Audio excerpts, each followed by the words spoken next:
Hey everybody, it's Boardman21, and recently I uploaded a video of what I thought was the most overpowered skill in the game, entangling roots. And I've gotten a lot of feedback on it that a lot of people can't copycat exactly what I had done with roots because they're unable to get it to just cast infinitely. And so I wanted to break down the build. I'm just going to show you the way I built the skill tree. I'm going to show you that I have no items, no idols, and what you have to take in the passive tree in order to obtain this. As you can see on this character right here, we're doing it right now, and as soon as I go to items, you'll see we're wearing nothing. You don't need mana regen on anything, no mana efficiency, nothing. There's no idols. We're wearing nothing.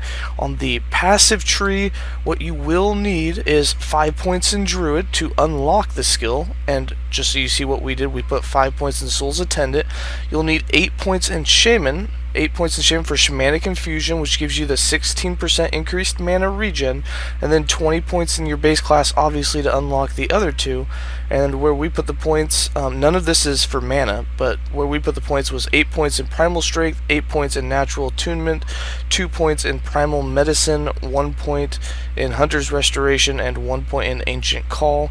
And then for the skill itself, what you're wanting for entangling roots is this. You want maximum duration, maximum mana efficiency, and your patch notes. So we got 4 points in Nourish to unlock the Bountiful Harvest, which unlocks Mana Bloom to give you mana back per second per patch, and 3 points in mana efficiency in Fleeting Grove, 1 point in Roots of Lap, and then we have 2 points in Reclamation, 5 points in the duration. Very important that you have all 5 points in the duration, because the longer it lasts, the more stacks of it you will have, and eventually, instead of going down in mana, you'll equate out, and then you'll actually go positive in mana.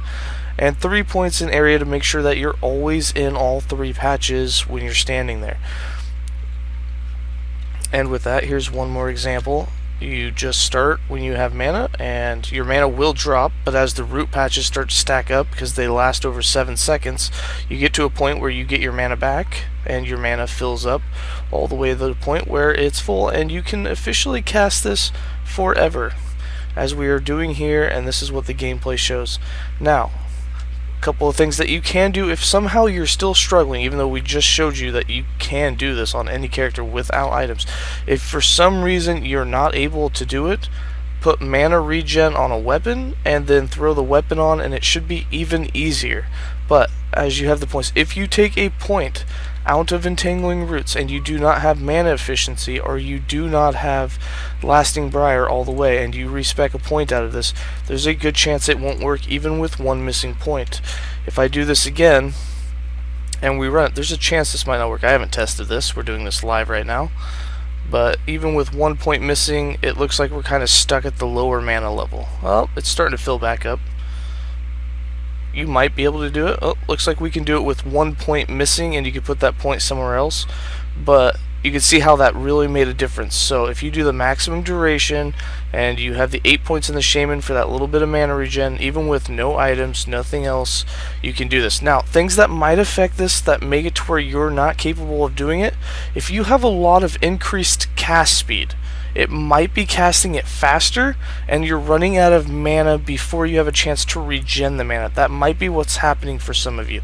So if you have increased cast speed, what you are going to need in your case is more maximum mana, so that if you're casting it 3 or 4 times more than I have here because you're casting faster, you're going to need more mana to pull from before it starts coming back. But because you're casting it faster, there's going to be more patches underneath you, and eventually you will get to a point where it's bringing back more mana than you're spending. Anyways, that is the short video. Hopefully this makes it to where you can run it now, and if you have been struggling, hopefully your problem is fixed with this. Thanks for watching.